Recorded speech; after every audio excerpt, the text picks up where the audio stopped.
Is there that should be a goal of a human being.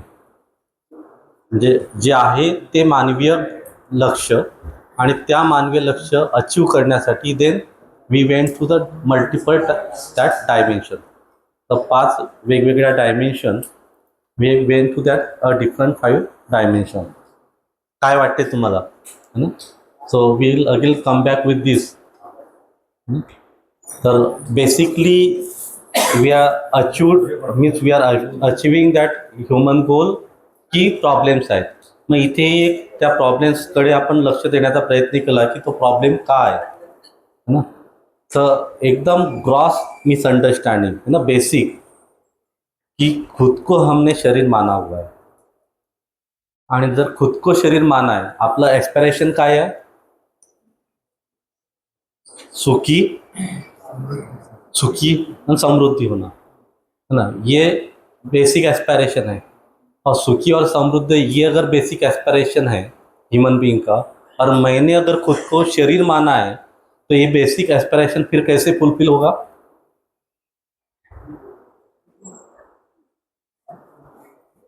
शरीर के तो या because we assume our self as a body, and if we assume ourselves as a body, then we'll try to get it through a body. और वही एक problem है ऐसे लगता है.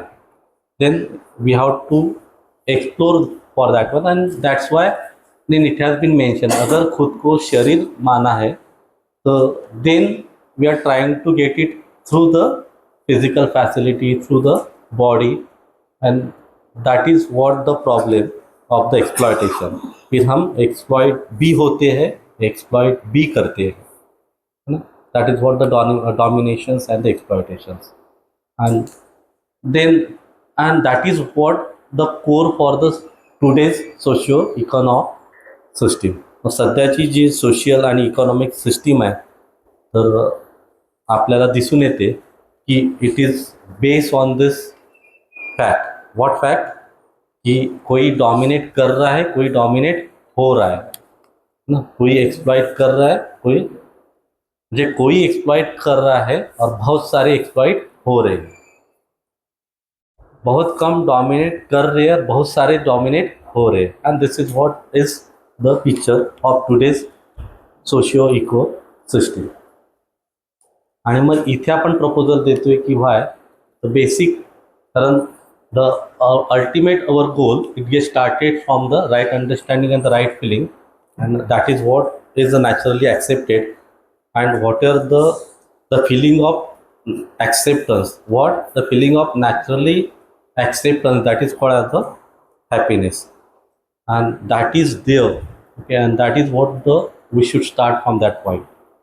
And the moment we are trying for that, moment we are trying for that happiness and the prosperity, then the families and everyone is working for the society, everyone is there for the society.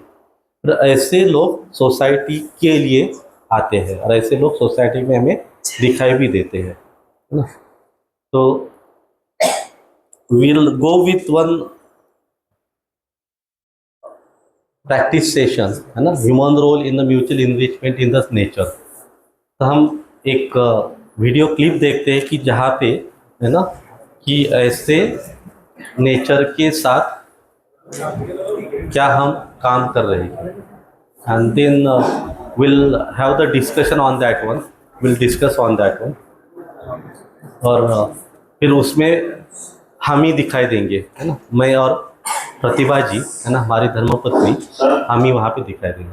हाँ, म्हणजे मानवीय व्यवस्थामध्ये पासोपाठ आहे एक stage बरोबर. आता suppose इराणकडे तेलाचे साठे आहेत, त्याच्याकडे नॅचरल सोर्सेस अवेलेबल आहेत. आता तो सोर्सेस ज्यांच्याकडे आहे तो देण्याचा प्रयत्न करेल. आता त्यांनी देण्याचा प्रयत्न केला म्हणजे त्यांनी नर्चरिंगचा, प्रोटेक्शनचा आणि राईट अंडरस्टँडिंगचा विचार केलेला आहे. म्हणून ती आज ते जर व्यवस्था आपल्याकडे आली नाही तर सर्व मला वाटते मानवीय मूल्य जे आहे, मानवी व्यवस्था आपली बिघडणार आहे. कारण ते जर प्रोडक्शन होणार, प्रोडक्शन नसेल तर हेल्थ पण बिघडणार. सर्व पूर्ण एकमेकांच्या रिलेटेड आहे. सर मला त्यांनी जे घेतलेलं डिसिजन ते बरोबर हां बा हे तुम्ही तर छान सांगितलं की we are related to each and every one. पण जर तेल त्यांनी दिलं म्हणूनच प्रोडक्शन होईल हा आपल्याला इथे व्हेरीफाय करावं लागेल. मग तेल आपण बनवू शकत नाही का? तेल आपल्याकडे नाही आहे का?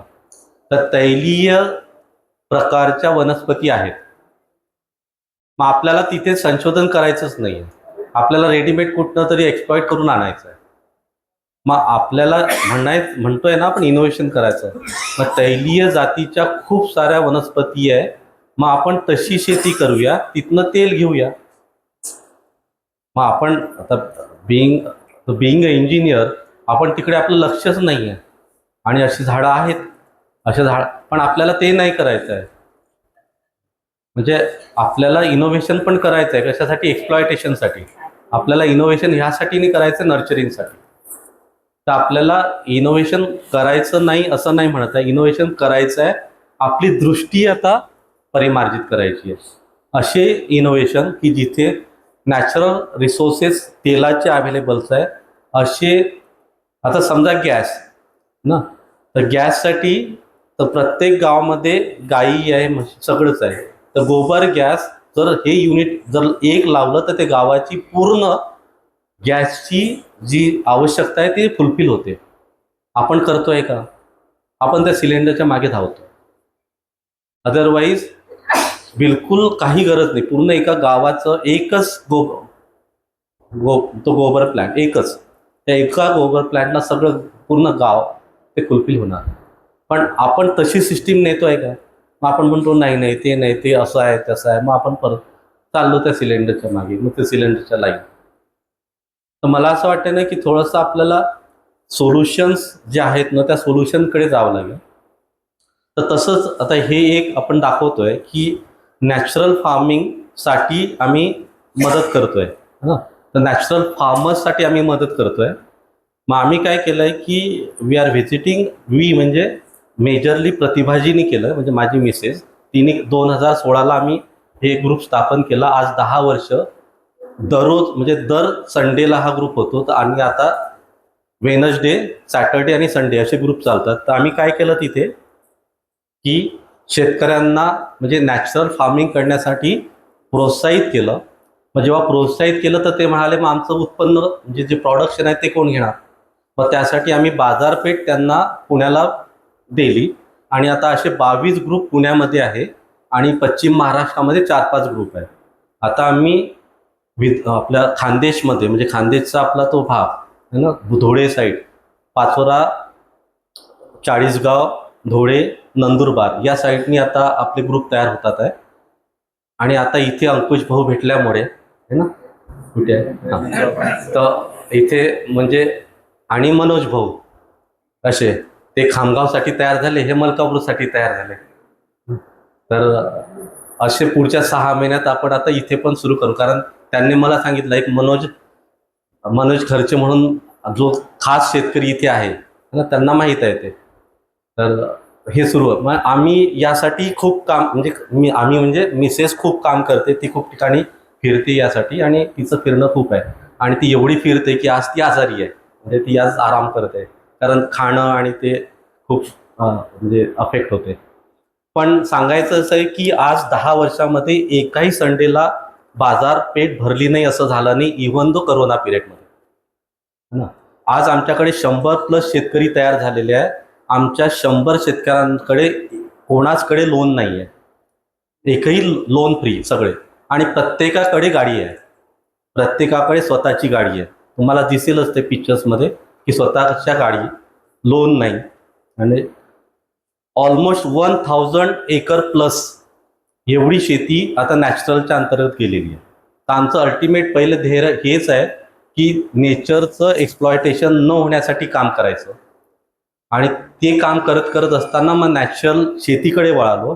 मग नॅचरल शेतीकडे वळत असताना मग त्यांचं प्रॉडक्टच्यासाठी बाजारपेठ निर्माण करून देण्यासाठी वळालो. आणि बाजारपेठ निर्माण करून देण्यासाठी मग आम्ही सोसायटीमध्ये फिरत आम्ही लोकांना तयार केलं. आणि असे आज आमच्याकडे ऑलमोस्ट 15 ते 20 हजार परिवार पुण्यामध्ये आमच्याकडे आहे.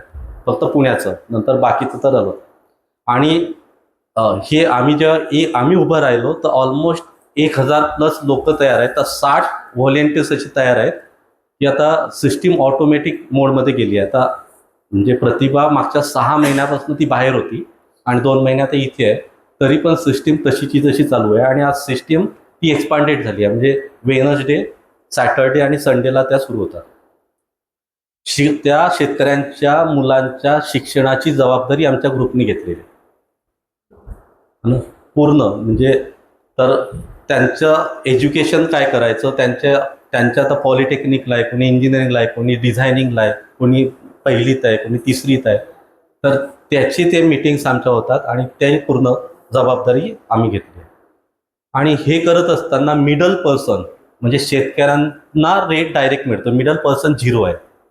म्हणजे 1ही रुपयामध्ये आम्ही घेत नाही, तर डायरेक्ट पैसा शेतकऱ्यांना जातो.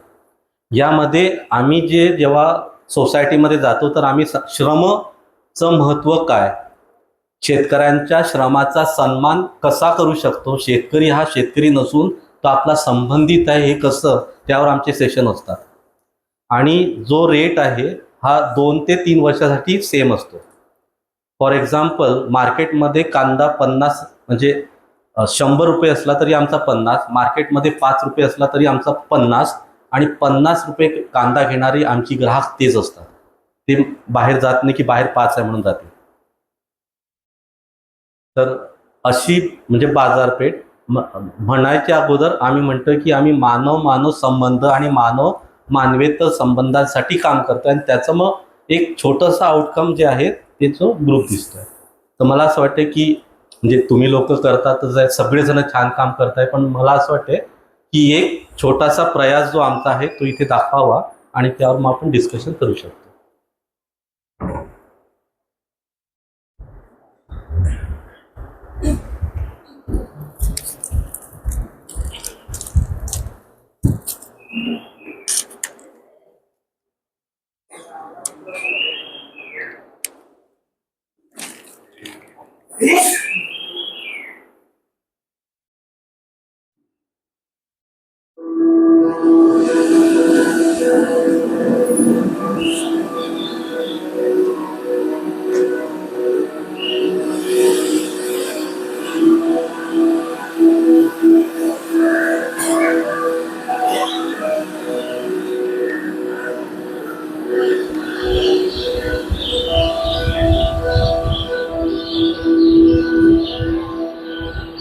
सिंडिकेट बँकच्या व्यवस्थेला 3 वर्ष पूर्ण झाली. सुरुवातीला ही व्यवस्था फक्त माझ्या परिवारापुरतच मर्यादित होती, पण हळूहळू परिसरातील इतरांनाही याचे महत्त्व पटू लागले. पुणे आणि उपनगरात माझ्या मैत्रिणी, आमच्या ओळखीची कुटुंब याच्यामध्ये सामील झाले आणि आम्ही एकत्र आलो. आमचा समूह तयार झाला आणि आमच्या कुटुंबातील लहानांपासून मोठ्यांपर्यंतचे सर्वांचे आरोग्य राखण्यासाठी आमचा एकत्रित प्रवास सुरू झाला. हा समूह फक्त भाजीपाला आणि धान्य विक्रीसाठी किंवा हे घेण्यासाठी नसून त्याच्या पाठीमागे एक विचार आहे, एक छोटीशी चळवळ आहे असं म्हणता येईल की निसर्गाचं एक्सप्लॉयटेशन आणि निसर्गाचं डिप्रेशन न होण्यासाठीचा हा एक छोटा मार्ग म्हणता येईल, छोटीशी चळवळ म्हणता येईल. पण त्यासोबत संबंध हा आधार घेऊन, मानव संबंध हा आधार घेऊन निसर्गाचं संवर्धन कसं करता येईल त्यासाठीची ही छोटीशी चळवळ असं म्हणता येईल.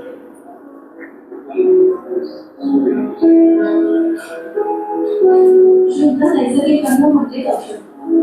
असे अन्न सेवन केल्यास आपल्या शरीर यंत्रणेवर अतिभार येत नाही, पण मला वाटतं औषधांची पण गरज पडत नाही. पण हल्ली आपण बघतो सगळीकडे अति रसायनांचा वापर सुरू आहे. रासायनिक शेतीचा सुळसुळाट झाला, पण आपल्याही आरोग्यावरती वाईट परिणाम झालेला आपल्याला दिसतो.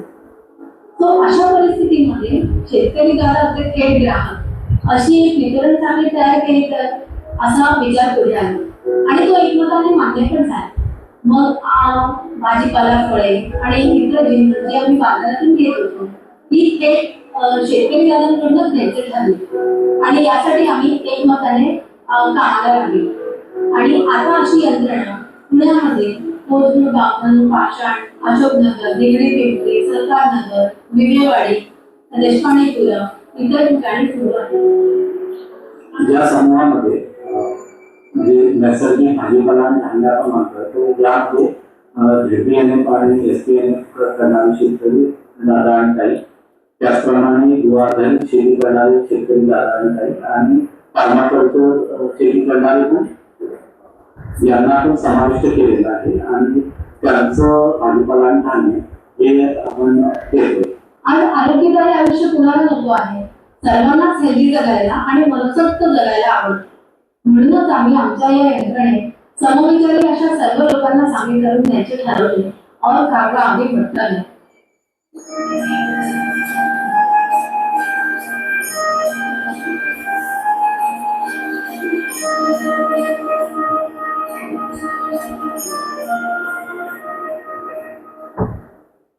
सिक्के के दो पहलू होते हैं. तसं आता आमची बाजू किंवा आपली बाजू आपल्याला माहितीच असते की आम्हाला हे हवंय हे नकोय, पण हे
खूपच विचार करायचा आहे. ठीक आहे ना. एक पहिला आहे तर मी, परिवार आणि मी जिथे काम करतो ते तिघांचं, आणि दुसरा आहे की आता तुम्ही त्यांना प्लॅन देताय तुमच्या वर्कप्लेसला की भाई असं आपण करू शकतो. तर मला वाटतं की याच्यातनं आपल्याला एक छान प्लॅन पण मिळू शकतो, की कारण एवढ्या जणांमधनं वेगवेगळे प्लॅन येऊ शकतात. आणि खरंच जर लक्ष गेलं आणि जाणारच, कारण तसं हर मानव सामाजिक इकाई आहे आणि प्रत्येकजण सामाजिक इकाई आहे. तर व्यवस्था आहे, व्यवस्थेमध्ये भागीदारी, हर मानव की व्यवस्था में भागीदारी यही पहचान है. तर मानवाची पहचान काय, तर ती व्यवस्थेमध्ये भागीदारी. जसं परिवार, तर परिवारामध्ये त्या मानवाची काय पहचान आहे, त्या माणसाचं एकमेकांसोबत असलेली भागीदारी, म्हणजे आई वडील मुलं त्यांची एकमेकांची जी भागीदारी, ते वही उनकी पहचान आहे. तसंच त्या परिवाराची भागीदारी समाजामध्ये, तर वही उस परिवार की पहचान आहे. तर तसं ते प्लॅन आपण तिथे मांडू. Now will try to go with this understanding of harmony in the nature. Okay. तर आतापर्यंत आपण काय पाहिलं, स्वतःला पाहिलं, परिवाराला पाहिलं, समाजाला पाहतोय, आणि काय आपण प्रपोज केलंय की देर इज अ हार्मनी. आता there is a harmony here at every entity. Now will try to see that harmony along with the nature. Will try to see that harmony in the nature. आणि existence मला वाटते उद्या होईल. So today will try to see that nature. So far we have explored our natural acceptance. It is for the living in harmony as individual, family and society. Is there provision in this nature for the living in accordance with this our natural? तर आता पाहूया nature मध्ये हे provision आहे की काय, तर तिथे आता पाहूया आपण. तर is this coexistence or mutual fulfilment inherent in this nature, म्हणजे हे इनहेरेंट आहे की काय ते आपण तिकडे पाहूया. Now will try to explore that underline design of this nature.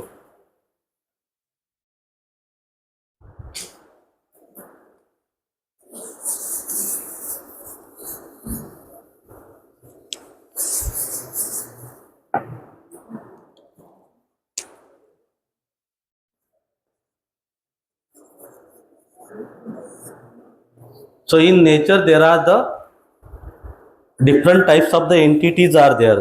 So nature is the collection of multiple units. Nature is the collection of multiple units. तर नेचर मध्ये तुम्हाला काय काय दिसते सांगा, या पूर्ण नेचर मध्ये तुम्हाला काय काय दिसतंय.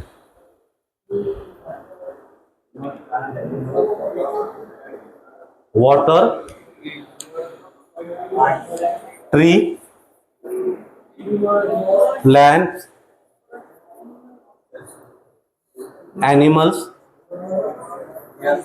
birds, air, फाउंटन म्हणजे सॉइल, मग त्या सॉइलच्या वेगवेगळ्या प्रकार येतील. फायर, अग्नी ना.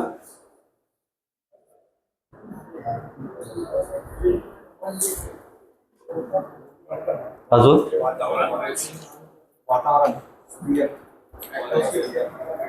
ऍटमॉस्फिअर मध्ये काय असते ते पाहूया. ऍटमॉस्फिअर म्हणजे एअर आहे की काय आहे.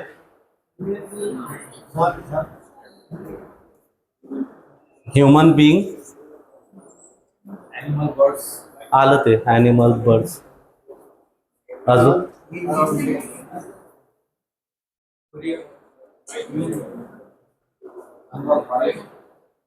सन, मून, स्टार,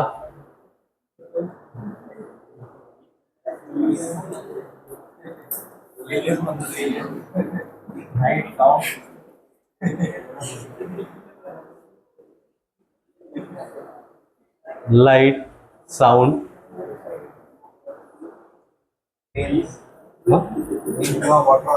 वॉटर आलं, रेन म्हणजे वॉटर आलं. है ना, माउंटन पण आलं ना, सॉइल आणि ते सगळं.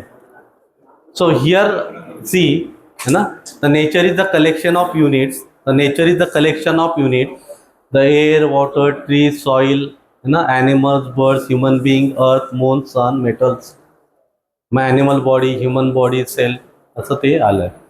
So by seeing this one, we are categorizing it into the different parts. So here we are categorizing it into the different parts. So here we are proposing to have 4 different parts. So we are categorizing it into the 4 different parts. One is the physical order, no? The second is the bio order, the animal order, and the human order, no? And then that sentence has been written. This is the one of the way by which we categorize. You might have a multiple ways also, but we'll keep it as open. So this is the one of the way we categorize it into the 4 different orders. Now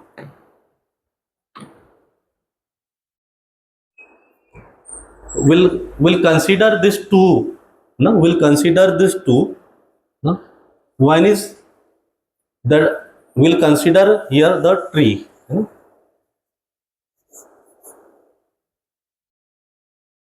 So what is the requirement for this tree for the growing or the decaying? So these are the 2 different activities or kriya for the tree. Tree काय होते, एक तर वाढते नाही तर decay होते ना.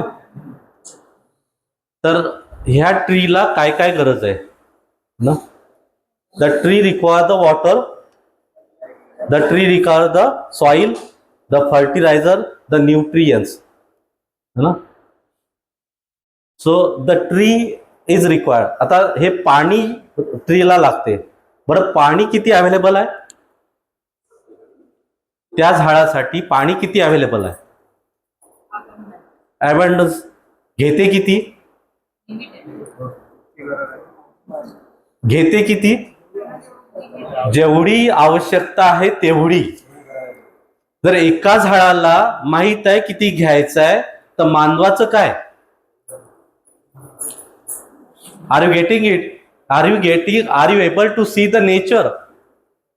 R you able to see the nature? एका झाडाला माहित आहे किती पाणी आहे, त्याच्यातलं किती घ्यायचं आहे, हवा आहे त्यातनं किती ऑक्सिजन घ्यायचं आहे ते त्याला माहित आहे. So abundantly everything is available. साधन पर्याप्त है, but the tree knows how much is required. The moment we know how much is required, then we can know that the whatever the साधन इज देयर, वो एकदम पर्याप्त है. So the tree knows how abundantly everything is available, but the tree knows how much to be. The tree is taking what that much is required. But then आता हे घेत असताना याचं एक्सप्लॉयटेशन होते आहे का? त्या झाडाने पाणी घेतलं म्हणून पाण्याचं एक्सप्लॉयटेशन, हवा घेतली म्हणून हव्याचं एक्सप्लॉयटेशन, त्या सॉइल मधलं न्यूट्रियन घेतलं म्हणून त्या सॉइलचं एक्सप्लॉयटेशन. काय वाटतं? तर ते जेवढं आहे तेवढं घेते, तेवढं त्याला मिळते. बट समजा जर इथून हवेतनं त्याला मिळालंय carbon dioxide, so it will give back the oxygen. It nurtures physical order. Carbon dioxide घेतला आणि ऑक्सिजन दिला, नरिश केला. त्या सॉइल मधनं न्यूट्रियन्स घेतले, ह्या झाडाची पानं खाली पडली, त्या सॉइल मध्ये गेली, ती सॉइल काय झाली? उर्वरक झाली, एकदम नरिश झाली. ह्या झाडाने पाणी घेतलं, त्या पाण्याचं बाष्पीकरण झालं, तर त्याच ठिकाणी नाही तर परत दुसरीकडे ते पाणी पडून ते परत ऍडिशनल सॉइल ती नरिश झाली. तो जितना मिला है उससे ज्यादा वो दे रहा है. Are we able to see this complementary? And this is what the reality. This is what the nature rule. आप कहते ना कि नियम चाहिए, नियम बनाओ. क्या नियम बनाना है? नियम है ही जो है वो पहचानना है. मानव की औकात नहीं कि वो नियम बना सकता. आणि जे मानवकृत नियम आहे त्याच्यात सगळे क्वेश्चन्स आहे. हमें क्या करना है? जो है हा आहे नियम. हा आहे नियम. काय नियम आहे? जेवढं पाहिजे ते त्याला माहीत आहे. जेवढं पाहिजे ते आहे आणि ते घेत असताना ते परत देत आहे. किती देत आहे? It will gives back in a such way that the other entity that is the nourish, other entity got nourish. त्याचं नर्चरिंग होते.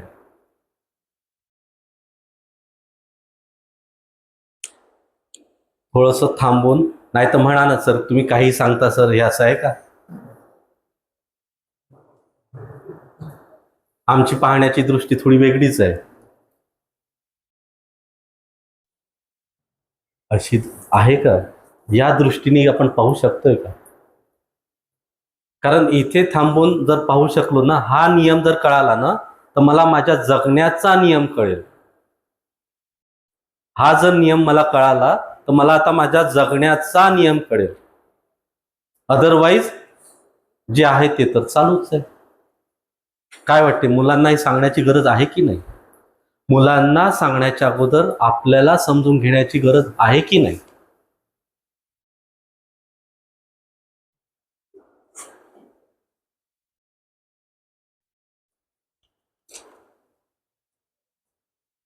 काय वाटतं? याच्यावर चर्चा होऊ शकते की नाही नाही सर हे असं थोडीच आहे.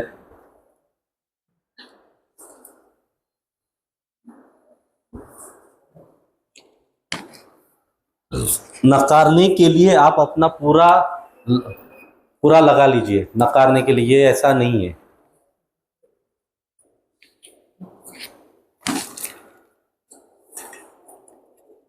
जयप्रकाश भाऊ आहे का?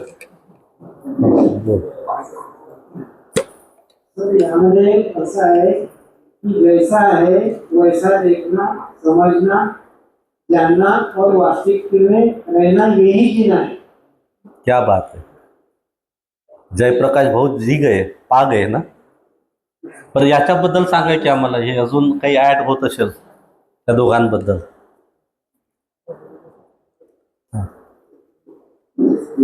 हॅलो सर, असे बरेचसे झाडं आहेत की ते पाण्यामध्ये आल्यानंतर जास्त प्रमाणामध्ये पाणी घेतात आणि वाळून जातात. याबद्दल कसं होईल? हा, मानव तेच करतो ना, जास्त घेतो आणि वाढून जातो तो. पाऊस जास्त पडतो किंवा आपण शेतीमध्ये पीक लावतो, पाऊस जास्त झाला की ते पाऊस पाणी शेतात थांबून राहते, त्यावेळेस ते झाड जास्त पाणी घेतात आणि ते वाळून जातात. हा मानवाचा प्रॉब्लेम आहे की त्या बिचाऱ्या झाडाचा?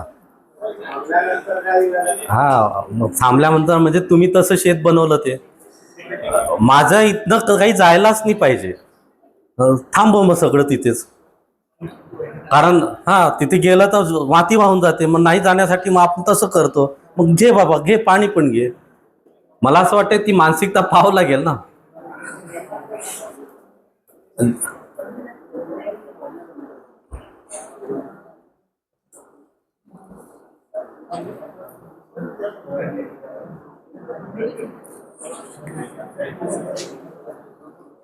नाही, मी मुद्दाहून इथे थांबतोय कारण हा आहे निसर्गाचा नियम. आणि जर निसर्गाचा नियम जर मला कळाला तर मला माझ्या जगण्याचा नियम कळेल.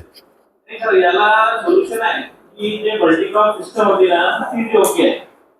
तर आता माझं शेतामधून रोड गेलेला आहे. बरं, म्हणजे याच्या अगोदरसाठी आला तुम्ही? हा, बरं. याचं जे म्हणणं आहे किंवा ते झाड मरून जाते, का म्हणते की आपण ते सिस्टम सोडून दिली. जर सोयाबीन म्हणजे तुरीमध्ये सोयाबीन पेरलं तर तुरीचं एकही झाड मरत नाही, आणि सोयाबीन सोडलं म्हणून तुरी मरतात पाणी म्हणून. नाहीतर ते सोयाबीन उष्ण पीक आहे आणि आपल्या वाढवडी योग्यच होते, ते पाणी शोषण करून घेते, त्या कारणाने ते तूर मरत नाही. तीच पद्धत योग्य आहे. थोडंसं यावर चर्चा करावं लागेल की सोयाबीन तुमच्या कोणत्या आजोबांनी लावली होती. सोयाबीन हे आपलं पीकच नाही आहे. पण ठीक आहे, आता ते क्रॉप म्हणजे पैसा देते म्हणून. पण सोयाबीन हे डुकराचं खाद्य आहे, हे माहीत आहे का तुम्हाला? आणि सोयाचं मिल्क पितो आपण. घ्या ना मग, डुकराचं खाद्य घ्या. आम्ही नाही थोडीच म्हणतो घ्या की खा.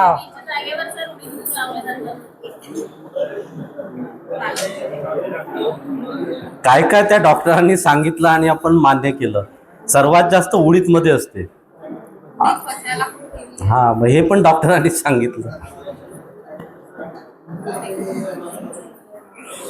नमस्कार सर. कुठे आहे मला हात? हा, तुम्ही किती दिवसा म्हणजे चौथ्या दिवशी जागा झालात. नाही, मागच्या वर्कशॉपला मला आठवते की तुम्ही पहिल्या दिवसापासून बोलत होता. तुम्ही आता चौथ्या. नाही, ठीक आहे. मग तुम्ही माईक सोडून द्याल नाही तर. 30 वर्षा अगोदर ज्यावेळेस समजा लहान होतो, पहिली दुसरी जायचो, त्यावेळेस आमच्या शेतामध्ये जवळजवळ 35 ते 40 आंब्याची झाडं होती. काकाची आमची वगैरे सगळी शेती एकत्र 30 ते 40 आंब्याची झाडं होते. आणि खूप आंब्याच्या कैऱ्या किंवा त्या मोठी आंब्याच्या कैऱ्या वगैरे खूप खायचे. पण ते का भेटायचं ते आमच्या वडिलांच्या वेळेस ज्यावेळेस ते सगळं शेती करायचे त्यावेळेस त्यांना भेटलंय, कारण की त्यांच्या आबानी लावले म्हणून त्यांना मिळाले. बरोबर.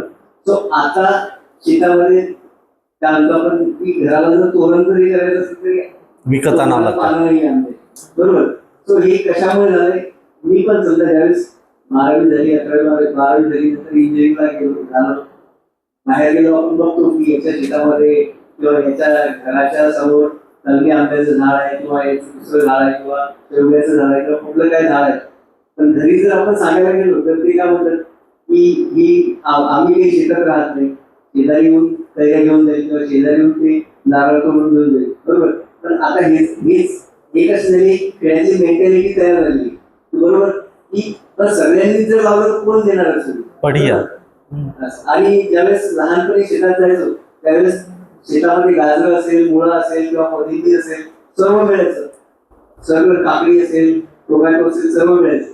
आता फक्त कापूस आणि तूर, ते पण तुमच्या कापूस पण नाही. कापूस कुठे आहे आता? गेला. आमच्या एरियात 20-25 रुपये काय भाव आहे तिथे? 40 रुपये. कापूस, तूर आणि मका हे सोडून काहीच नाही. म्हणजे तुम्हाला शेतात गेलं तरी म्हणजे असं मन लागत नाही शेतामध्ये.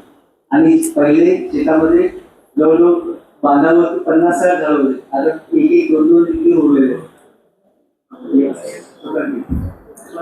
तुमच्या आजोबांनी तुमची सोय तर केली होती, तुम्ही तुमच्या नातवाची काही सोय करत नाहीये.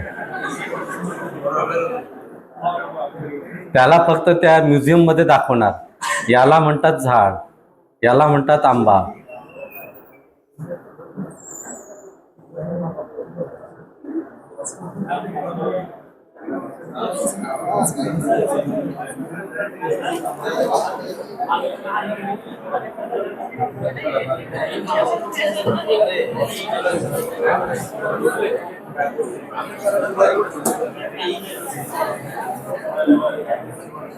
अच्छा, आपण जे एक्सप्लोरेशन करायला सांगितलं पण ते एकमेकांसोबत नाही, तुम्ही म्हणजे एक जण मिळून सर्वांसाठी.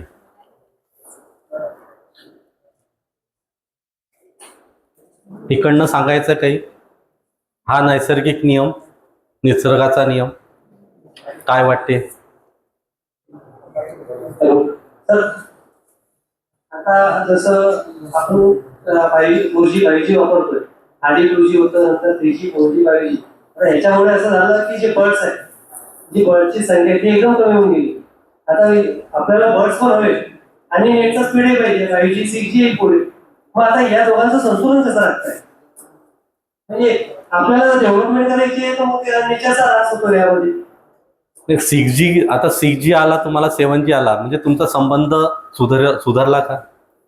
मग कशाला पाहिजे ते डेव्हलपमेंट? जर संबंध म्हणजे अल्टिमेटली तुम्हाला मानवासोबत जगायचं आहे. तर तो जो सपोज तुम्ही घ्या की तो 5G घ्या, 6G घ्या, पण तेच सांगितलं की मग तुमचं इनोव्हेशन गेलं कुठे. तुम्ही तुमचा जो 6G त्याच्यात जे रेडिएशन्स आहे त्या रेडिएशनला नलिफाय करा, आणि रेडिएशनला नलिफाय करण्यासारखा गाईचा गोबर आहे, गोबरची प्लेट बनवा, रेडिएशन नलिफाय होते. तर इनोव्हेशन म्हणतोय, इनोव्हेशन कुठे आहे? एक्सप्लॉयटेशन साठी इनोव्हेशन आहे की नरिशमेंटसाठी इनोव्हेशन आहे? मी म्हणत नाही 6Gला जा, विदाउट रेडिएशन जा. मग तुम्ही म्हणाल नाही सर पॉसिबल नाही. का नाही पॉसिबल? मी तुम्हाला एक सोल्युशन दिलं. तसे मल्टिपल सोल्युशन्स आहेत. तुम्हाला जेव्हा इंधनचं आलं तर इंधनचं तुम्हाला सांगितले ती झाडं लावा. ती झाडं लावत असताना त्याची तशी फॅक्टरी बनवा, ती ऑइल घ्या आणि त्या ऑइल पासून तुम्ही सुरू करा. आपण फक्त ते होते आणि त्या रिसर्च पर्यंत थांबलो. त्याच्या पुढे आपल्याला सगळ्या योजना आहेत, पण इकडे योजनांना पैसा नाही आहे.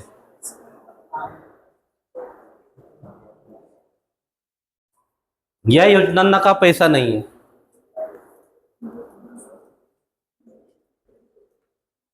कारण आपल्याला तिकडनं घ्यायचं आहे.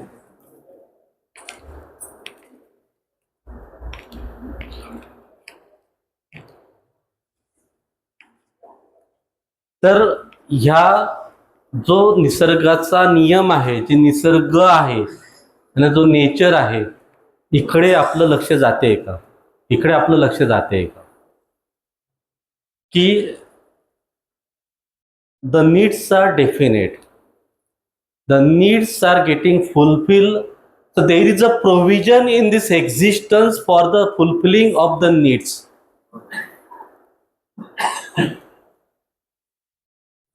फक्त कोणत्या नीड्स? कोणत्याही नाही. The first that need to be get, की ज्या ज्या गरजा आहेत त्या गरजा पूर्ण होण्यासाठी निसर्गामध्ये प्रोव्हिजन आहे, त्यासाठी साधन पर्याप्त आहे. पण आपलं लक्ष त्या ट्रम्पकडेच जाते.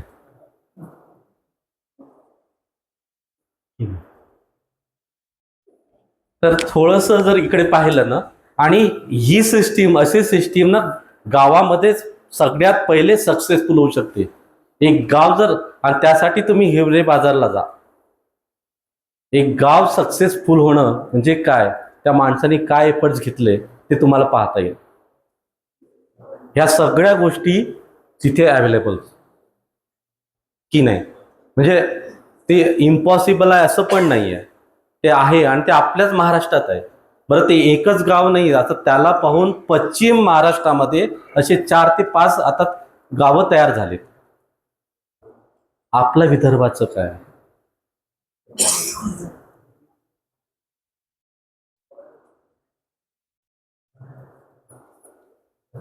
की नाही, की आपण फक्त रडणार की नाही सर हे असं होत होते, हे असंच आहे, लोक असे.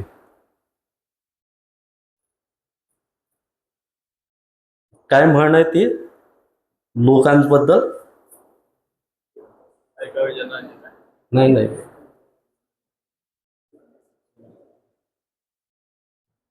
काय क्या करे लोक. नाही, त्याच्यापेक्षा हे भैया म्हणतात तसे, हा, सबसे बडा रोग क्या कहेंगे लोग. हा तर म्हणजे मला असं वाटतं ना की आपल्याला निसर्ग दिसतो तरी का, आपण निसर्ग पाहू शकतो की नाही, तर त्या दृष्टीचं परिमार्जन करणे हे शिक्षाची वस्तू आहे. तर असा म्हणजे अशा दृष्टीचा ओपननेस करणं हे शिक्षण आहे. म्हणजे वेगवेगळ्या पैलूंकडे पाहण्याची दृष्टी विकसित करणे ही शिक्षा आहे, हीच एज्युकेशन आहे, यही शिक्षा आहे. तर हे आपल्याला कळणं गरजेचं आहे की एक्झॅक्टली, बरं, हे झाड है ना, आणि म्हणजे ट्रीज आणि ॲनिमल्स, ट्रीज आणि ॲनिमल्स काय होते, ते झाडं है ना, हे ॲनिमल्स झाडांना खातात, मग एक्सप्लॉयटेशन होते का? हे बर्ड्स त्या झाडांवर बसतात खात, काही होते, परत त्या झाडांचं मल्टिप्लिकेशन होते, कारण झाड एका ठिकाणून दुसरीकडे जाऊ शकत नाही, but because of the animals and the birds there is a expansion of that trees from है ना, पॉलिनेशन नुसार याच्यानुसार ते एका ठिकाणून दुसऱ्याकडे आहे. अदरवाईज हे जर नसेल तर तसं काहीच नाही. परत याचा जो एक्स्ट्रिक आहे ते याच्यासाठी चांगलंच आहे. याचं जे एक्स्ट्रिक आहे, इथे आल्यानंतर सॉइल ही फर्टिलाइज होते, नरिश होते है ना, उर्वरता त्याची वाढते. तर are we able to see this की there is a complementariness, there is a usefulness म्हणजे याला पण मिळते. So everyone knows what is the usefulness of that entity. So that entity is useful as well as that entity is complement. तर ह्या शब्दांवर every entity is useful as well as the every entity is complement या शब्दांसोबत इथे आता थांबूया, 15 मिनिटाचा break घेऊ आणि अजून कम बॅक. 10 अच्छा थांबा बसा. तुम्ही हे घेत हा बोला. हाँ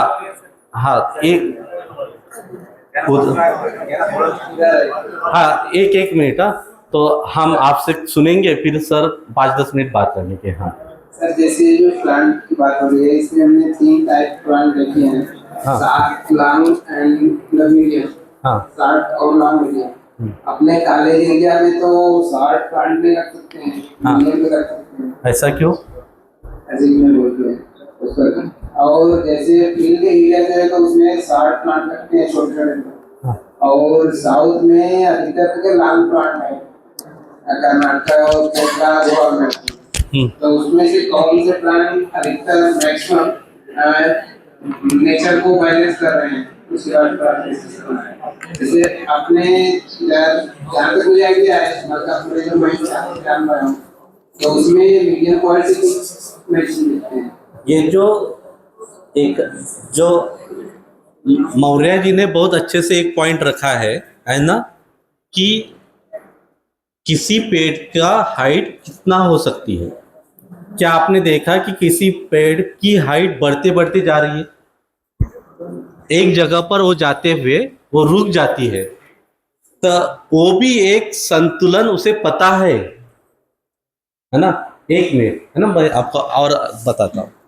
अभी डिपेंडिंग अपॉन वो एक एटमॉस्फियर है ना, अगर बरसात बहुत ज्यादा है तो वहाँ पेड़ ऊपर चले जाते हैं. वो बरसात अगर घनी है ज्यादा में एकदम एट ए टाइम ज्यादा है तो वो पेड़ घना हो जाता है, और बरसात है ही नहीं वो छोटा रहता है. और फिर उस रीजन की तरफ से देखिए, क्योंकि पेड़ तो है ही, अभी जिस तरह से बरसात है तो उस तरह से वहाँ पे उस तरह के पेड़ है ना. भैया को हम सुनेंगे.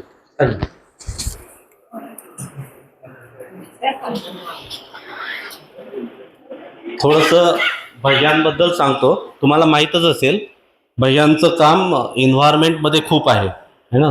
सिव्हिल त्यांचं बेसिक आहे, पण सामाजिक काम खूपच आहे. तर मला वाटते 10 मिनटं असंही तुम्हाला चहा तर मिळणार नाही है ना, आणि छान माहिती भैया देणार आहे.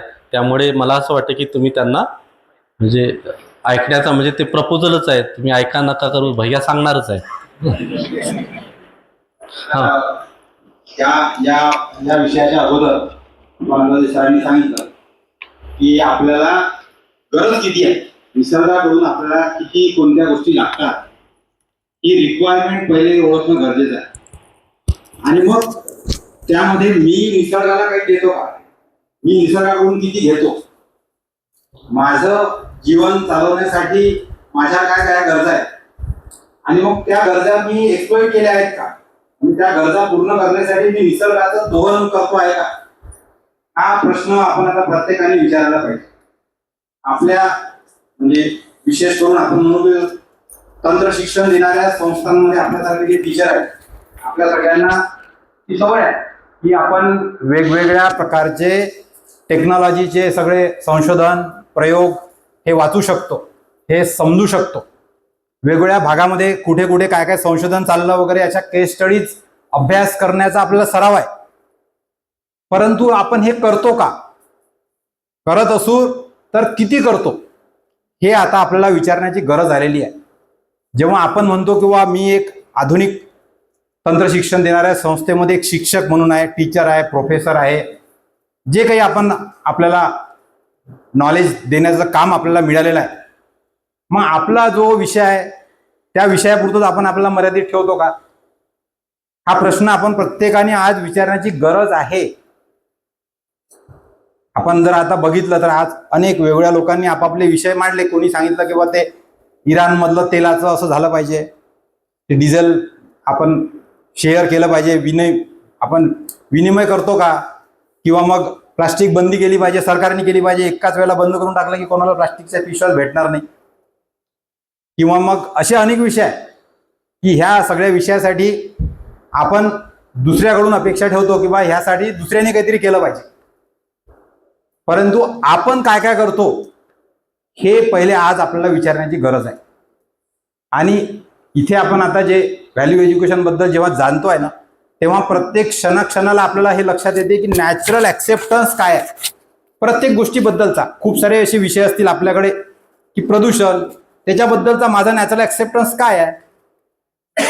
किंवा आता हे निसर्गामध्ये सरांनी जे सांगितलं की नेचरमध्ये प्रदूषण असलं तरी झाड आपलं काम बरोबर करते, पक्षी आपले कामं बरोबर करतात. फक्त प्रश्न आहे ह्युमन बिईंग पुरता की आपण आपला निसर्गाचा एक घटक म्हणून जो आपला रोल आहे की ह्या बायो ऑर्डरमध्ये किंवा ह्युमन ऑर्डरमध्ये, ॲनिमल ऑर्डरमध्ये आणि अर्थ किंवा या फिजिकल मॅटर सोबत आपण इंटरॅक्ट होताना आपली निश्चित भूमिका काय आहे किंवा मी माझा रोल खऱ्या अर्थाने निभवतो आहे का, ही खरोखर समजून घेण्याची गोष्ट आहे. आणि मला वाटते की आता ह्या 3-4 दिवसामध्ये बऱ्याच गोष्टी आपण याचा चर्चा केली, उहापोह केला, आपण काही काही गोष्टी समजून घेतल्या. आणि खरोखर ह्या गोष्टी जर आपण अंमलात आणायला सुरुवात केली तर खरोखर आपण बदल घडू शकतो. सरांनी एक एक्झाम्पल दाखवला आता आपला ऑर्गॅनिक शेती, असे माझ्याजवळ अनेक उदाहरणं आहेत किंवा ज्यामध्ये असे बदल घडून लोकांनी दाखवलेले आहेत. मग अशा ठिकाणी आपल्याला काही व्हिजिट्स पण येता येतात का, हे पण आपण बघितलं पाहिजे. की जसं हिवरे बाजार आहे किंवा असे अनेक काही काही ठिकाणी उपक्रम आहेत, त्या ठिकाणी आपण विद्यार्थ्यांना नेऊ शकतो का? आपल्याकडे असे अनेक विषय आहेत की ज्यामध्ये आपल्याला AICTEने पण दिलेलं आहे की नॅकमध्ये पण आपल्याला वेगवेगळे विषयाचे टार्गेट मागितलेले आहेत किंवा तुम्ही लाईफ स्किल डेव्हलपमेंटसाठी काय करता. मग लाईफ स्किल डेव्हलपमेंटमध्ये काय आहे, हे ह्युमन व्हॅल्यूजसाठी आपण एक छोटा जरी विषय पकडला की प्लास्टिक पोल्युशन कमी करण्यासाठीची एक व्हॅल्यूज आपण मुलांना जर शिकवली तर त्याच्याकरता मग काय. किंवा असे आणखीन कौशल्य विकासमध्ये किंवा श्रमसंस्कार NSS मध्ये पण आपल्याला खूप ऑपॉर्च्युनिटीज आहेत. तर अशा अनेक ऑपॉर्च्युनिटी आपल्याजवळ आहेत, त्या आपल्याला वापरता आल्या पाहिजे. किंबहुना त्याकडे आपलं लक्ष देण्याची आपल्याला गरज आहे. आणि आपल्या महाविद्यालयीन ढाच्यामध्ये असे अनेक वेळ आपल्याला मिळते की ज्या ज्या ठिकाणी आपण अशा गोष्टी करू शकतो. मी ह्या सगळ्या गोष्टी माझ्या नोकरीमध्ये जेव्हा मी करायला सुरुवात केली 2017 मध्ये मी युनिव्हर्सल ह्युमन व्हॅल्यूजचं पहिलं वर्कशॉप केलं. आणि पहिल्या वर्कशॉप केल्यानंतर मला खूप साऱ्या गोष्टी माझ्याकडे एकदम ऑर्गनाईज व्हायला सुरुवात झाली. या सगळ्या गोष्टी वेगळ्या अनुषंगाने या ठिकाणी ह्युमन व्हॅल्यूजमध्ये आलेल्या आहेत. पण मी त्या विखुरलेल्या पद्धतीने कधी हे कधी ते कोणती गोष्ट हे गोष्ट आणि अशा गोष्टी माझ्या सातत्याने सुरू होत्या. पण जेव्हा 2018 मध्ये मी पहिलं UHVचं वर्कशॉप केलं, इंट्रोडक्टरी केलं आणि नंतर 1 वीकवाला केलं आणि त्याच्या ज्या होम असाइनमेंट्स केल्या त्यामध्ये इथे पण आपल्याला आता काही आपण दररोज संध्याकाळी तुम्हाला होम असाइनमेंट्स दिल्या. खरोखर ह्या होम असाइनमेंटवरच आपल्याला काम करण्याची गरज आहे. जेव्हा आपण असे प्रश्न स्वतःला विचारू किंवा माझ्या डिझायर्स काय आहे, माझी त्या डिझायरची लिस्ट काय आहे, किती मोठी लिस्ट करू शकतो मी, आणि मग त्या डिझायर्स केल्यानंतर त्याला नॅचरल ॲक्सेप्टन्स किंवा सेन्सेशन किंवा प्री कंडिशनिंग किंवा अशा वेगळ्या याच्यावर की हे राईट अंडरस्टँडिंग आहे की नाही आहे यावर तपासता येते आपल्याला. आणि मग असं करत असताना आपल्याला अनेक अशा गोष्टी सुचतात आणि खूप छोटे छोटे सुचतात. काही काही जणांनी खूप छोटे छोटे कामं सांगितलेले. आता यांनी सांगितलं की ऑर्गॅनिक शेतीचा मी हा प्रयोग असा केला. पण बऱ्याच वेळा अशा गोष्टी आपण किती करू शकतो त्यातल्या काही गोष्टी मला फक्त शेअर करायच्या आहेत. त्यासाठी मी संधी घेतली या ठिकाणी की अनायासे हा वेळ होता आपल्याजवळ. तर जसं की आता माझ्या घरी 2018 मध्ये जेव्हा हे UHVचं केलं त्याच्यानंतर मग मी पुण्याला जेव्हा ऑफलाईन असा वर्कशॉप होता तर मी आणि मिसेस आम्ही दोघेही गेलो तिथे. त्याच्या अगोदर पण मी असे 2-4 आणखीन वेगवेगळे शिबिरं मी फॅमिली सेट केलेले आहेत. आणि मला जे काही माझ्या आईवडिलांकडून संस्कार मिळाले, विशेष करून माझ्या आजीकडून मला काही संस्कार मिळाले आणि त्या संस्कारातून आजचं माझं जे जीवन परिमार्जन आहे ते सुरू आहे असं मला खूप वेळा वाटतं. त्या अनुषंगाने माझ्या जीवनामध्ये ज्या काही सवयी लागल्या त्या सवयीमध्ये अनेक असे उपक्रम मी सातत्यानेच करत असतो. पण आता UHVच्या समजल्यामुळे मला लक्षात आलं की कोणता उपक्रम कुठल्या व्हॅल्यूच्या हिशोबाने आपण कसा करू शकतो किंवा करायला पाहिजे. आणि आता बऱ्याचशा गोष्टी मग अशा ऑर्गॅनिक पद्धतीने ऑर्गनाईज पद्धतीने त्या व्हायला सुरुवात झाली. असे छोटे छोटे उपक्रम आहे की जे तुम्हाला मी आठवण करू देऊ शकतो की जसं की आता आपल्याकडे हळदी कुंकू असते. तर माझं इन्सिस्टन्स असते मिसेसला की हळदी कुंकवामध्ये आपल्याला ते मकर संक्रांतीच्या हळदी कुंकवाला आपल्याला वाण द्यायचं असते. मग वाण काय द्यायचं? मग तिथे पहा ना किंवा आपण प्लास्टिकच्या वस्तू द्यायच्या का किंवा अशा वस्तू द्यायच्या की ज्याच्यामुळे निसर्गाचा दोन होणार आहे का किंवा अशा काही वस्तू देऊ शकतो का आपण की ज्याच्यामध्ये खूप चांगल्या इनोव्हेटिव्ह प्रकारचं शेअरिंग होऊ शकते. मग अशा अनेक उपक्रम आपल्याला मिळतील. काही छोटे छोटे जे उपक्रम आहेत हे मी आता इथे बसल्या बसल्या लिस्ट केले. तर आम्ही काय केलं की माझ्या कॉलनीतल्या 3-4 महिलांचं मिळून हळदी कुंकू एकत्र करायचं आणि त्यासाठी मग आम्ही त्याच्या अगोदरच्या काळामध्ये जुन्या साड्या जमा केल्या आणि त्या साड्यांच्या पिशव्या आपल्याच घरी शिवल्या आणि मग हळदी कुंकवामध्ये त्या साड्याच वाटल्या आणि लोकांना पिशव्या वाटल्या, पिशव्या शिवल्या. आता ह्या पिशव्या दिल्यामुळे जो मेसेज जाते तो मेसेज खूप मोठा आहे.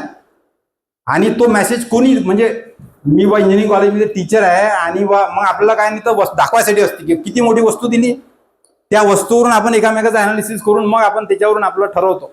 त्यापेक्षा असे काही उपक्रम करता येतात का? तर माझ्याकडे आता मी अमरावतीला आम्ही काय करतो म्हणजे मी जरी असलो तरी मी मगाशी जो विषय मांडला की सबसे बडा रोग क्या कहेंगे लोग, मी ह्याच्यावर तर काही विचार नाही करत. ज्याला म्हणायचं आहे ते काही म्हणत राहा. पण मी लोकांच्या घरची रद्दी जमा करतो. माझ्या कॉलनीमध्ये ज्यांना माहिती आहे ते मला बरोबर फोन करतात, सर गठ्ठा जमा झाला, मी जातो संध्याकाळच्या वेळेला गाडी घेऊन येतो पिशवी भरून. अशी रद्दी आम्ही जमा करतो आणि त्या रद्दीतून मग आम्ही आमच्या गावामध्ये एक मुख्याध्यापकांचा एक गट केला. ते मुख्याध्यापक त्यांच्या शाळेतल्या गरीब विद्यार्थ्यांना त्यांनी आयडेंटिफाय करून ठेवलेला आहे आणि त्या रद्दी विकलेल्या पैशातून त्या मुलांच्या पुस्तकाचा खर्च किंवा वह्या कंपासच्या पुस्तकाचा खर्च होतो. आणि वर्षभरामध्ये खूप रद्दी जमा होते ना. मी 4-5 रुपयाची रद्दी विकून किंवा 2-4-5 किलो जमा केली आणि दिवाळीत विकली वगैरे किती पैसे मिळतात आपल्याला.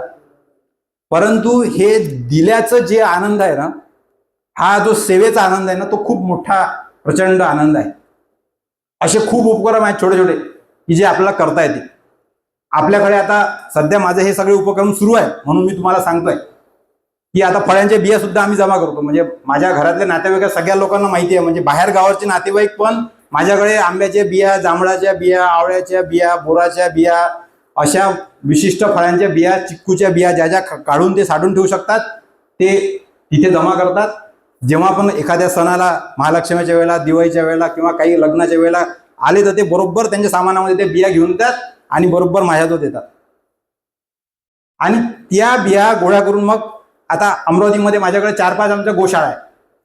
मग त्या गोशाळेवाल्यांना आम्ही विनंती केली की ह्या बियांचे आम्हाला सीड बॉल्स तयार करून द्या किंवा 1-2 ठिकाणी आता आम्ही नर्सरीमध्ये त्या बिया देतो आणि ते नर्सरीवाले त्यांच्याच याच्यामधलं कंपोस्टिंग खत तयार करून त्याचे झाडं आम्हाला तयार करून देतात. आंब्याचे झाडं तयार करून देतात, आवळ्याचे, जसे जसे तयार होते. आणि तेच झाडं मग आता आमचे माझ्या कॉलेजच्या महाविद्यालयाच्या माध्यमातून, NSSच्या माध्यमातून जे NSSचे आपले बाकी कार्यक्रम अधिकारी आहेत त्यांनी फोन केला तर त्यांना आम्हाला झाडं पण देता येत.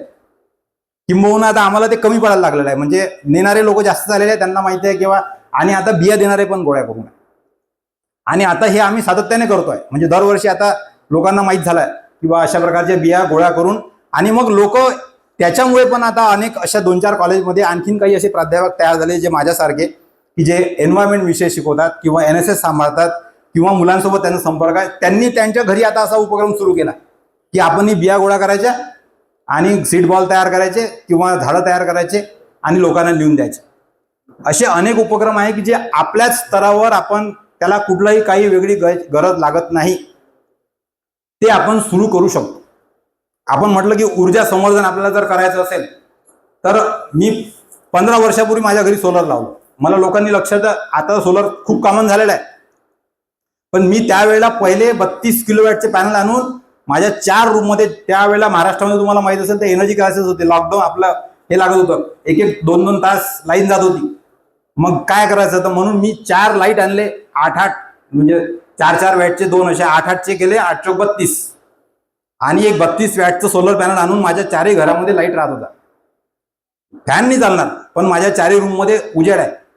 आणि मग तिथून मी शोध घ्यायला सुरुवात केली आणि मग सोलर पॅनल टाटाचे त्यावेळेला पुण्यावरून बोलवले, घरी लावले आणि माझ्या घरची ऊर्जा जी आहे ती सोलरवर चालते. आता हे जे क्रायसिस युद्ध सुरू झालं आता अमेरिकेचं, तर आता मी ठरवलं आहे की माझ्या घरी मी किचनचा जो गॅस आहे तो मी घरीच तयार करणार. आणि असे सगळे तंत्रज्ञान आहे माझ्या कॉलेजमध्ये मी सुरू केलेलं आहे. म्हणजे आमच्या 2017च्या नॅकमध्ये आम्ही बायोगॅसचा प्लांट, किचन जे आमचं आहे कॉलेजचं, त्या किचनमधलं जेवढं काही वेस्टेज तयार होते, प्लेटमध्ये उरलेलं जे धान्य सगळं वेस्टेज तयार होते आणि भांडे विसळल्यानंतर वगैरे सगळं जे आहे ते सगळं वेस्ट आपण त्या बायोगॅस प्लांटमध्ये टाकतो आणि त्याच्यावर त्याचे सकाळी गॅस जो आहे तो आलू उकडण्यासाठी किंवा अशा ज्या कामासाठी तो कुकर लावण्यासाठी तो बायोगॅसच वापरतो तेवढा. आणि त्याला मग फिडिंग करायसाठी म्हणून आम्ही मग ठरवलं आहे किंवा आपली जे गोशाळा आहे तिथून मग आता काही गोष्टी आपल्याला शक्य असेल तर मग मी माझ्या गोशाळेवाल्याला माहीत आहे, तो एका पोत्यामध्ये भरून ते शेण देते, माझ्या कारमध्ये टाकतो, मी आणतो आणि मग तो कॅन्टीनवाला त्याला बरोबर पाणी करून त्यात टाकून देते, रिचार्जिंग होते त्याचं, तर गॅस तयार होतो. असं आपल्याला करू शकतो. आपण जेव्हा म्हणतो की निसर्गाचं संरक्षण केलं पाहिजे, माझ्या कॉलेजमध्ये मी एक छोटंसं मियावाकी जंगल तयार केलं, 23 मध्ये झाला, आता 3 वर्ष झाले त्याला, छोट्याशा एरियामध्ये. फक्त आपण हे पाहायचं असं म्हणण्यापेक्षा करून पाहण्याची गरज आहे. आणि ते मियावाकी मी जंगल केल्यामुळे मग त्याची बातमी किंवा लोकांना माहीत झालं, तर आणखीन असे 5-6 कॉलेज उभे झाले की त्यांनी त्याच्यामध्ये आता मियावाकी जंगल आपल्या कॉलेजमध्ये करू बा. आणि तिथून मग विद्यार्थी हे आपल्यासोबत इन्व्हॉल्व्ह होत जातात. आपल्या विद्यार्थ्यांना हे दिसते की बा माझे शिक्षक काय करतायत, कशा प्रकारच्यासाठी ते काम करतायत. आणि मग जेव्हा आपण त्यांना अशा काही गोष्टी करायला म्हणतो तर त्याचा इम्पॅक्ट एक वेगळ्या प्रकारे जातो. हे आज आपल्याला शिक्षक म्हणून खूप छोटे छोटे उपक्रम आहे की जे आपण आपल्या स्वतःपासून सुरुवात करू शकतो. आपल्याला कोणालाच काही म्हणायची गरज नाही. आपण जर सुरुवात केली तर मग आपल्याला अशा गोष्टी करता येतील. आणखीन एक रिसायकलचा मगाशी जो आला किंवा आपण आपल्या वस्तू कशा वापरतो, किती वापरतो, तर आता काही लोकांनी नोट केलं असेल, मला माहिती नाही आहे, आपल्या USP मध्ये पण आपल्याला एक ऍक्टिव्हिटी दिली जाते की आपले कपडे मोजा. तुम्हाला खरं वाटणार नाही, माझ्याकडे फक्त 11 सेट आहे माझे शर्ट पॅन्टचे, ओनली 11. त्यातले काही जुने आहे, काही नवीन आहे, किंवा ते जसा खराब झाला किंवा नाही झाला म्हणजे माझ्या मिसेसला जबरदस्ती ते शिवायला लावते मला की बा हे करा, हा खराब झाला, आता याच्याला एखाद्या शाई लागली, थोडासा काही उसळला, फाटला, किंवा हा चांगला दिसत नाही, हा जुना झाला बा, तर दुसरा शर्ट. पण अशा खूप साऱ्या सवयी आहे की ज्या आपण खरोखर नियंत्रित करू शकतो. आणि खरोखर एवढ्या कपड्यांची गरज आहे का? आपल्या घरी आपण जा, तुमच्या घराच्या शू रॅकमध्ये किती शू आहे मोजा. माझ्याजवळ फक्त एक बूट आणि एक चप्पल आहे बस. मी आता इथे बूट नाही आणला, मी चप्पल आणली इथे, पण तेवढीच आहे माझ्याजवळ. आणि तो माझा बूटही म्हणाल की नाही तुम्ही, तर तुम्हाला खोटं वाटतं, मी घेऊ शकत नाही असातला भाग नाही आहे. पण माझ्या बुटाला आज 7 वर्ष झालेले आहे, पण तो बरोबर आहे, अजूनही आहे, पॉलिश करून वापरला जाते. माझी चपलेला 9 वर्ष झालेले आहे, लिटरली सांगतो मी तुम्हाला. ती थोडी काही फाटून त्याचा वरचं डिझाईन खराब झालेला आहे, काय आहे ते आहे, परंतु वापरून आलो मी. आणि काही खराब होण्याची काहीच गरज नाही आहे, आणि ते राहते. तुम्हाला असं आणखीन एक गोष्ट मला सांगावीशी वाटते की माझ्याजवळ अशा खूप साऱ्या वस्तू आहे की ज्या शाळेपासून मी आतापर्यंत वापरल्या. 5व्या वर्गामध्ये मला सरस्वतीचा फोटो काढून दिलेला कंपास कॅमल कंपनीचा आईने विकत घेऊन दिला होता नॉवेल्टी जनरल स्टोअर मधून. तो मी इंजिनिअरिंग कॉलेज झाल्यानंतर आणखीन 2 वर्षापर्यंत डिप्लोमा आणि बिझनेस मॅनेजमेंट आणि बाकी म्हणजे 1993 पर्यंत तो कंपॉस बॉक्स मी वापरला 5व्या वर्गापासून, मेटलचा कंपॉस बॉक्स, आणि तो अजूनही आहे माझ्याजवळ. अजूनही माझ्याकडे त्याच्यात पेन्सिल, पेन आणि चॉप आणि ते सगळ्या वस्तू, मला ड्रॉइंगची सवय असल्यामुळे ते अजूनही त्याच बॉक्समध्ये आहे. आता आपण काय करतो, मग पेन्सिल, पेन याची काही किंमत राहिली नाही आहे. अशा खूप छोटे छोटे उपक्रम आहेत. जसं आता माझ्याकडे तुम्ही म्हटलं तर हा मी आता दुसरा माझ्याकडचा पेन आणला नाही, पण हा पेन माझा इथे मला एका वर्कशॉपमध्ये मिळाला, तोच मी आणला आज या ठिकाणी. पण माझ्याजवळचा पेन हा मेटलचा आहे आणि माझ्याजवळ आणखीन 3 पेन आहे असे. त्यापैकी एक जो पेन आहे त्याला आता 12 वर्ष झाले आणि वापरतो मी तो. त्याची मला कांडी भेटते आणि मी फेकत नाही. पण आज आपल्याला काय सवय झाली आहे, प्लास्टिक पोल्युशन आपण म्हणतो ना, आपण 5 रुपयाचा पेन घेतो, लिहिल्यानंतर तो संपल्या का फेकून देतो. ते प्लास्टिक पोल्युशन किती खतरनाक आहे तुम्ही लक्षात घ्या. तो फ्लोटिंग आणि ते वेस्ट प्लास्टिक असते, ते रॉ प्लास्टिक असते, ते रिसायकल पण नाही होत. पण ते करू शकतो का मग, अशा किती कॉन्ट्रीब्युशन करू शकतो आपण अशा याचं. टूथब्रश आमच्याकडे आता ते जे ऑर्गॅनिकचा एक आहे त्यांच्याकडे, तर ते बांबूच्या लाकडाच्या पासून बनवलेले टूथब्रश आहे. मग असे प्लास्टिकचा टूथब्रश फेकायचा का, मग किती किती वापरायचा. असे खूप छोटे छोटे उदाहरणं आहे की हे उदाहरणं आपण जर सुरू केले ना, तर आपण जे म्हणतो पर्यावरण संरक्षण, किंवा हे केल्यानंतर सेट बाय एक्झाम्पल आपण हे आपल्या विद्यार्थ्यांपर्यंत प्रसारित होते. जेव्हा आपण करतो तेव्हा मग आपण ते दुसऱ्याला सांगण्याची ताकद ठेवतो आणि त्या माध्यमातून आपण असे जर पुढाकार घेतला तर असे खूप सारे छोटे छोटे गोष्टी आहेत की ज्या आपण याच्यामध्ये करू शकतो. आणि या सगळ्या माध्यमातून मग मला आता अशी संधी मिळालेली आहे की असे जे माझे उपक्रम आहे ते उपक्रम एक्सटेंड करण्यासाठी मग मला वेगवेगळ्या संघटनांमध्ये, उपक्रममध्ये, ग्रामपंचायतमध्ये मी जातो. आता माझ्याकडचे फायनल इयरचे सिव्हिलचे जे प्रोजेक्ट आहे त्याच्यामध्ये बऱ्याचशा ग्रामपंचायतीकडून आम्ही त्यांचे प्रॉब्लेम घेतो आणि त्यांना ते प्रॉब्लेम सोडवण्यासाठी काही टेक्निकल सोल्युशन पाहिजे असेल तर शेतकऱ्यांना एखादं त्यांचं स्वतःचं गोडाऊन बांधायचं आहे तर त्या गोडाऊनचं पूर्ण स्ट्रक्चरल डिझाईन, ड्रॉइंग, एस्टिमेट, पूर्ण प्रपोजल विद्यार्थ्यांकडून करून घ्यायचं आणि त्याला देऊन द्यायचं. पैसे नाही घ्यायचे, इन्व्हॉल्व नाही करायचं त्याच्यात. शेतामध्ये तुमच्याकडे आता आमचे जे अडॉप्टेड विलेज आहेत त्या अडॉप्टेड विलेजमध्ये उन्नत भारत अभियानमध्ये आम्ही असे उपक्रम राबवले. तर ह्या सगळ्या नॉलेजचा फायदा आपल्याला तिथे करून घेता आला पाहिजे आणि असे उपक्रम आपण जर करायला सुरुवात केली तर मग असं आपल्याला स्वतःला सुद्धा फील व्हायला लागते किंवा त्या ठिकाणी मग आपण अशा या युनिव्हर्सल ह्युमन व्हॅल्यूजचं जे लोकांना आपण जेव्हा सांगायला सुरुवात करतो ना तेव्हा लोक पण ते ॲक्सेप्ट करतात आणि आपल्याला पण एक वेगळं समाधान मिळते. तर हे असं काही छोटंसं शेअरिंग जे होतं ते मी आपल्याला केलं. अशाच काही शेअरिंग आपल्याकडे पण असतीलच हळूहळू आणि आपण पण असे काही उपक्रम सुरू जर केले तर आपल्याला हे जे नेचरचं प्रोटेक्शन, संवर्धन, अशा अनेक उपक्रमासाठी आपण आपला सहभाग देऊ शकतो. Thank you sir. 10 मिनिटाचा ब्रेक घेऊ. 10 मिनिटं घेऊ.